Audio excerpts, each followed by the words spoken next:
Ayan, dito tayo sa kusina ni Sister Rana. Ayan, dami po namin gulay. Kanina po kami po yung naka-assign sa Delta, sa radio program po.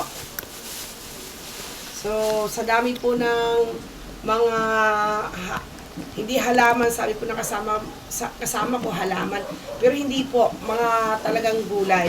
So, blessed po kami kasi hindi lang po kami blessed doon sa loob, kundi blessed din po kami sa dami na aming dala. Ayan po. Dahil sobrang, siguro hindi po kilala ng mga iba ito. Ako ay laking probinsya, kaya hindi makakalusot kay mami. Ligaw na ang palaya. Ayan po. Nandun, akala po nila ay damo. Sabi ko, hindi po damo yan. Yan po yung ginagamit ko sa ambel pag gumagawa ako ng munggo. So, ayan. Maliliit po kasi siya, parang tsura niya damo. Kaya magmumunggo po ako. Siguro sa araw ng Martes, pwede po ako magdala sa ambel. And then, ito po, papaya. Thank you po, Brother Mike. Nakakuha po kami. And ito po, bulaklak ng malunggay. So, gagawa po tayo ng, ito po, patani. Nasa bahay ko po dyan. Ayan. Nakita ko po kasi doon, hindi po nila kilala kung ano daw po ang pwedeng lutuin ito. Sabi ko, naku po, sa tuwing may bagyo sa probinsya namin, pupunta lang kami doon sa may bukid. Ayan, kami po ay malapit sa dagat na po. Sabi ko nga, ito po ay ginagawa naming gulay, patani. Yan, bibihira po yan marinig yung patani. Ayan po. Sobrang dami kasi hindi na po nila alam lutuin yan.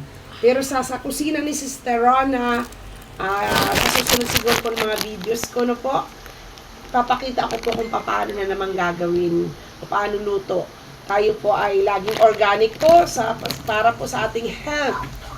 Kailangan po natin sa panahon ngayon mag-ingatan natin yung ating mga health sa buhay. Ayan. Ito naman po ang bunga ng malunggay. May malunggay din po ako nakita doon. Sayang po kasi kumbaga maraming dahon walang kumukuha. Kaya ayan po, kinuha ko po pati mga bunga. Pwede po natin ihalo yan dito. Magagata po ako riyan at dadalhin ko po yan sa ambel para makatikim naman po ang ating mga kasamahan na mga lingkod ni Yahweh El Shaddai. And din po, ito po ay malunggay. Ayan. Marami pong bulaklak. Sabi ko sayang, wag nyo pong itatapon yung mga bulaklak na yan. Kasi isinasama po yan. Ayan po, bulaklak ng sagi. Ay, hindi naman. May bulaklak ng saging po. May bulaklak din po. Ang sa saging po ay para yun sa mga ibang party po na mga parang crispy pata. Pero hindi na po tayo sa mga edad po natin ngayon.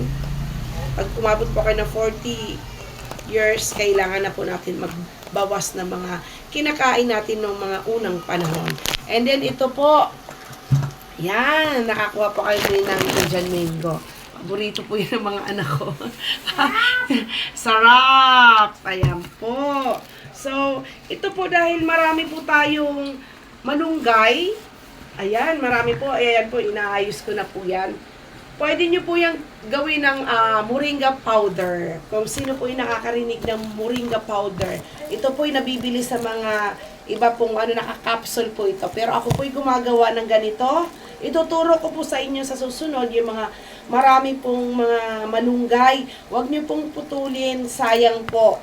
So, sino pong gustong matuto na gumawa ng moringa powder, parang ginagawa po nila, hinahalo po nila sa kape.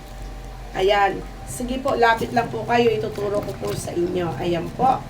Salamat po sa lahat nanonood. Paki-share and subscribe na sa YouTube channel ni Sister Rana. God bless po!